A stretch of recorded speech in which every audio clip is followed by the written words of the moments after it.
নমস্কার বন্ধুরা, নতুন রেসিপিতে আপনাদের স্বাগত। আজকে আমি আবার একটা অন্যরকম রেসিপি নিয়ে এসেছি। আজকে আমি করে দেখাবো আটার বিস্কুট। আটার বিস্কুট আমি এখানে নিয়ে নিয়েছি। এই যে এক বাটি আটা, সাদা তেল, বেকিং বেকিং পাউডার, চিনির গুঁড়ো, নুন, বেকিং সোডা, ঘি, কালো জিরে আর দুধ। এতে আমি জল দেবো না বিস্কুটে। প্রথমেই আমি একটা সাদা তেল দিয়ে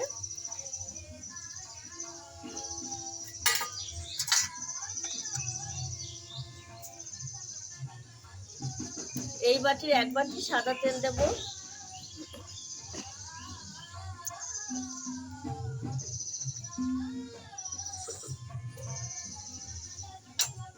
পরিমাপ ঠিক করে নিলে বিস্কুটের ইয়েটাও ভালো হবে।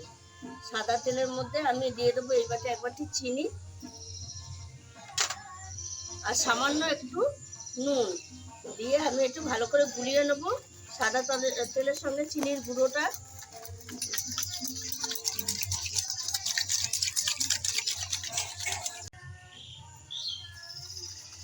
এবার আমি দিয়ে দেবো একটু গরুর দুধ।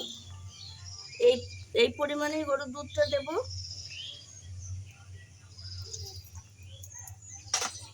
দিয়ে ভালো করে মিশিয়ে নেব তেলের সঙ্গে দুধ। এইবার আমি কালো জিরে দিয়ে দেবো। কালো জিরে দিলে বিস্কুটটা বেশ খেতে ভালো হয়।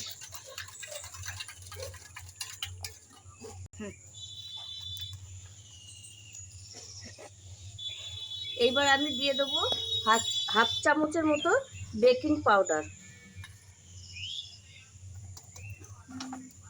আর এক চামচের 4 ভাগের 1 ভাগ হচ্ছে বেকিং সোডা। এই যে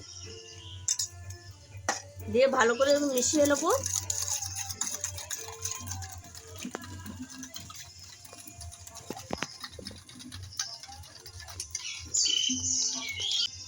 সবকিছু মেশানো হয়ে গেছে। এবার আমি অল্প অল্প করে আটা দেব, দিয়ে এইভাবে একটা শক্ত ডো করব।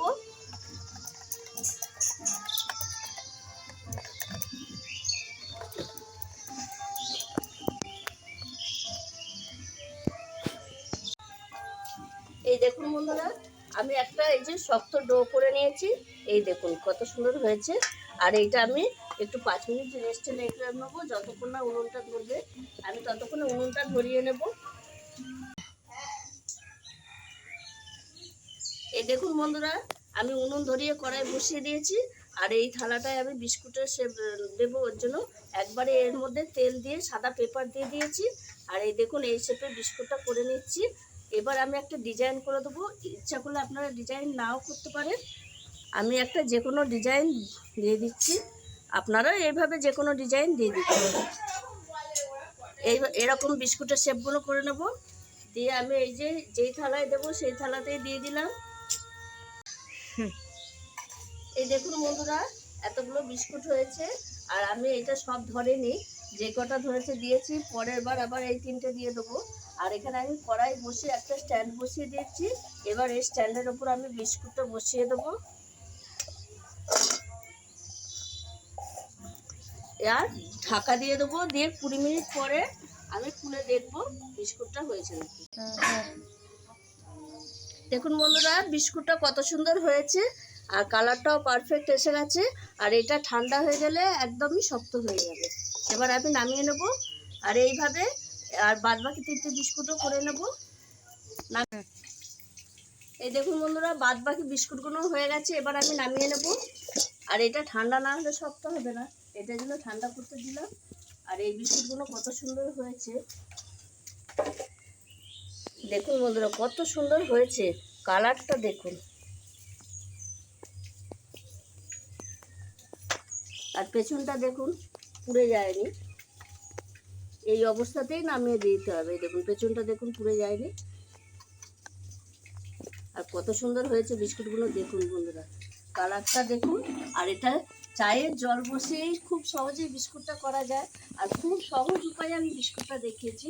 এটা আমি উনুনে কড়াইয়ের ইয়েতে মানে ভাপে করেছি। আর আপনারা ইচ্ছে করলে তেলে ভেজেও করতে পারেন। তেল ভেজেও আমি এর আগে দেখিয়েছি। আর বিস্কুটটা কত খাস্তা হয়েছে, আগের বিস্কুটগুলো আমার ঠান্ডা হয়ে গেছে তাই দেখাচ্ছি। এই দেখুন বন্ধুরা, ভেতরটা একদম পারফেক্ট হয়ে যায়। এই দেখুন, আওয়াজটা শুনতে বুঝতেই পারছেন কত সুন্দর হয়েছে।